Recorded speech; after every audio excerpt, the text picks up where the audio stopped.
کہ اس وقت ہمارے ایک نوجوان کی، ایک ٹین ایجر کی، ایک یونیورسٹی اسٹوڈنٹ کی، ایک پروفیشنل کی، یا ہمارے بزنس کمیونٹی کے لوگوں کی اس وقت دینی علم کے اعتبار سے ان کی حالت کیا ہے، اور کتنی بنیادی، بالکل بنیادی چیزوں کے اندر ان بیچاروں کی معلومات کی نوعیت کیا ہے۔ اس کے نتیجے میں کیا ہے کہ ادھر ادھر سے آئی ہوئی غیر مستند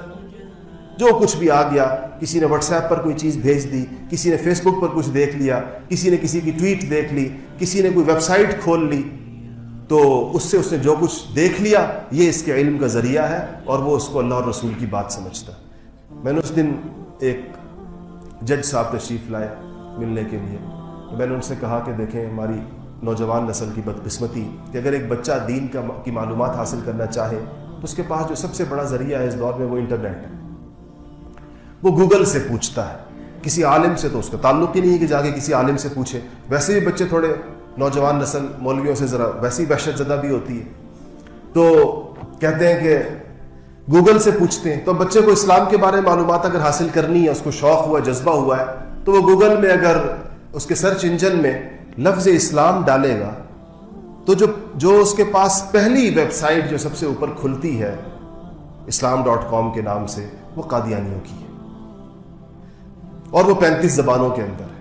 اور اس کا لے آؤٹ اور اس کا جو اس کا نظام ہے، ظاہر بات ہے ان کے پاس تو پیسے اور وسائل بے تحاشا ہے، وہ اتنی دلچسپ ہے اور اس کے اندر اتنی رنگا رنگی ہے کہ شاید وہ بچہ اس کے بعد کسی اور پر جائے ہی نہ، اسی کے اندر وہ گھومتا رہے۔ اور اگر وہ اس کو واقعی اسلام کا پیغام سمجھ کر دیکھ رہا ہے تو آپ سوچیں کہ جب وہ اس سے نکلے گا تو اس کے ایمان کی کیفیت کیا ہوگی۔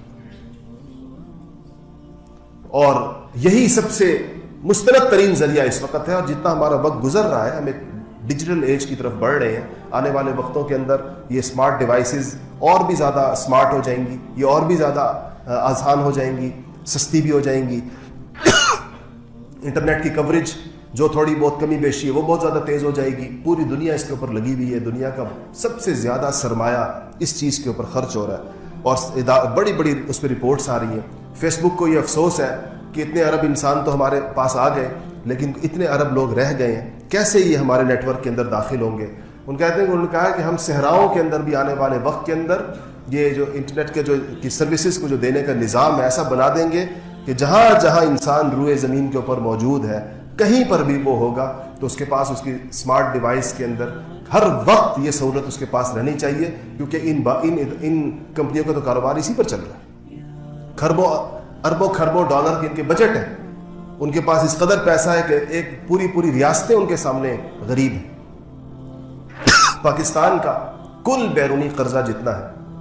کل بیرونی قرضے کی بات کر رہا ہوں، صرف فیس بک نے جو واٹس ایپ کو خریدا 2-3 سال پہلے تو وہ رقم اس سے دگنی تھی اس زمانے کے اندر۔ ایک اپلیکیشن ہے نا، واٹس ایپ کیا ہے؟ بس ایک اپلیکیشن ہے، ایک اپلیکیشن $19 بلین کی بکی۔ اس سے آپ اندازہ لگائیں کہ اس پر یہ نظام کہاں تک جائے گا۔ لیکن ہمیں جو ہمارے سوچنے کی اور فکر کرنے کی چیز ہے کہ نظام تو وہاں تک جائے گا اور دنیا بھی اس کے ساتھ مربوط ہوگی، ہماری نسلوں کا کیا بنے گا؟ مسلمانوں کے بچوں کا کیا بنے گا؟ اگلی نسلیں جو اس دور میں آنکھیں کھولیں گی، جن کے پاس یہی ذرائع صرف ہوں گے، نہ وہ کسی عالم کو جانتے ہوں گے، نہ وہ کسی دینی چیز سے مربوط ہوں گے، نہ والدین ان کی تربیت کے اندر اس چیز کو ضروری سمجھتے ہوں گے، وہ نسلیں اس دور میں تو جن لوگوں کے جن کی یہ ایجادات ہیں، جنہوں نے ٹیکنالوجی کو یہاں تک پہنچایا ہے، جو اس کے اندر تحقیق کر رہے ہیں، جو اس میں آگے بڑھ رہے ہیں، اس کی باغ ڈور تو ان کے ہاتھوں میں رہے گی۔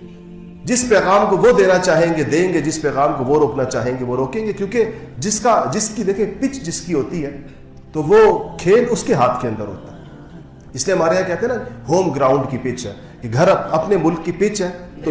ہمارے لوگوں کے پاس اختیار ہے اس کو کیسی بنائیں۔ اگر بالر زیادہ ہے تو پچ کو فاسٹ کر دیں، اور اگر بیٹسمین زیادہ ہے تو پچ کو سلو کر دیں۔ تو اب گیم اپنی مرضی، پچ کے اوپر گیم ہوتی ہے، اپنی ٹیم کو دیکھ کر ویسی پچ بناتے ہیں تاکہ ہماری ٹیم جیت سکے۔ لیکن اگر آپ پرائی کسی جگہ پر جا رہے ہیں تو آپ کو ایک اور پچ پہ کھیلنا پڑتا ہے۔ وہ ہو سکتا ہے کہ وہ ہو سکتا نہیں بلکہ یقینی بات ہے کہ وہ آپ کی موافق نہیں ہوگی۔ تو یہ جو دنیا میں ٹیکنالوجی کی پچ ہے، یہ تو ہم تو سوئے رہے 150-200 سالوں تو ہم نے نہیں بنائی، یہ جنہوں نے بنائی ہے اس پر کھیل ان کی مرضی کا ہوگا۔ اس کے اندر ونر انہی کی ٹیمیں رہیں گی جو لوگ اس کے موجد ہیں، جو اس کے بانی ہیں، جو اس کے اوپر جنہوں نے اس پر محنت کی ہے۔ اور اس میں جو آپ کے اور میرے لیے سوال رہے گا وہ یہی رہے گا کہ ہماری نسلوں کا کیا ہوگا۔ ہم میں سے کوئی شخص بھی اس بات کا تصور کرے تو اس کا کلیجہ منہ کو آئے گا کہ میرے گھر سے اور میری اولادوں سے اسلام رخصت ہو جائے. کوئی بندہ بھی یہ سوچے کہ میرا پوتا مسلمان نہ ہو، میرا پڑ پوتا مسلمان نہ ہو. میں بھی ایک اخبار اچانک ایک ویب سائٹ میں نے کھولی تو ایک بہت مشہور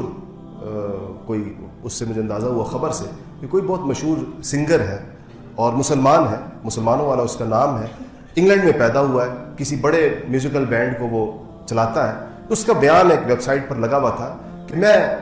آئی ایم ناٹ نو مور اے مسلم، میں اب مزید مسلمان نہیں. اور اس نے صحافیوں کو بتایا کہ میں اسلام کے ساتھ میرے تعلق کی ایسی، میں اب یہ اس مسلمان ہونے کا دعویٰ نہیں کرتا، میں نہیں کہتا کہ میں مسلمان. اب ایک مسلمان ہے کہ تو یہ ہم دیکھ رہے ہیں دائیں بائیں، ایک مسلمان کے گھر میں پیدا ہونے والا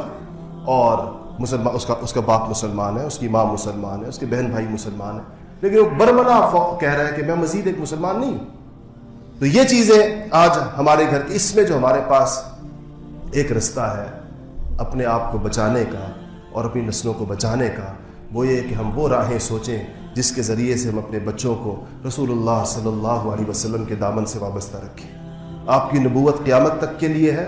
اور قیامت تک کے زمانوں تک کے لیے ہے، اور قیامت تک اس کے اندر وہ تاثیر ہے جو آپ کی ظاہری حیات کے اندر تھی. جب آپ خود بنفس نفیس مدینہ کی مسجد نبوی کے اندر تشریف فرما تھے تو جو اس دین میں تاثیر اللہ پاک نے رکھی تھی، آپ کی شخصیت کے اندر جو کشش اللہ پاک نے رکھی تھی، آپ کے اس دنیا سے ظاہری پردہ فرما جانے کے بعد بھی وہ برقرار اور بحال ہے. اگر وہ برقرار اور بحال نہ ہوتی تو اللہ اور نبی بھیجتا. یہ جو اللہ نے نبی نہیں بھیجا اس لیے کہ آپ کی نبوت کا سورج جو ہے اس سورج نے چمکنا ہے صبح قیامت تک. ہم نے اپنے آپ کو اس کے ساتھ وابستہ رکھنا ہے. اللہ مجھے اور آپ کو عمل کی توفیق نصیب فرمائے.